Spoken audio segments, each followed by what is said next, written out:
Have you been told that using a virtual office is a better option than using a home address for building business credit? Well, this is simply not true and is probably running you into some unnecessary risks that the person, company, blog article, or YouTuber did not tell you about when they convinced you it was a good idea to buy one.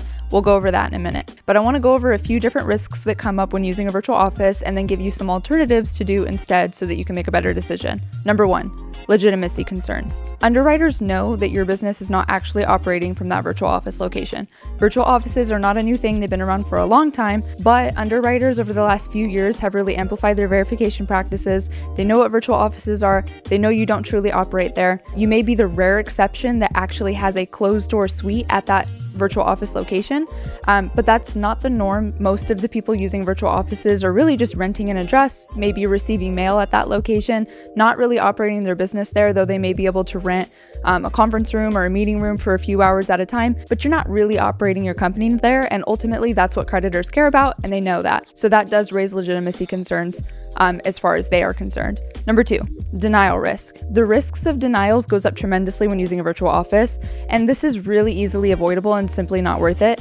If you ever get a denial on an application that says something along the lines of unable to verify business address, it's most likely because of your virtual office. And the thing about it is you may be able to get through the beginning stages of building business credit pretty okay using your virtual office, which might give you a false sense of security because as soon as you start applying for accounts actually underwritten by banks, that's when it starts becoming an issue and where those letters will start coming in that say that. So it does raise the risk of denials, and it's not necessary for that. The third thing is actually site visits. So site visits are common when you're applying for higher level loans or even for merchant accounts. So if you need to open up a merchant account to be able to transact with your customers, a lot of the time they do site visits or just to see your company's operation. That's not possible at a virtual office and can actually result in getting denied for a merchant account or even for a loan. So that's avoidable by using one of the alternatives.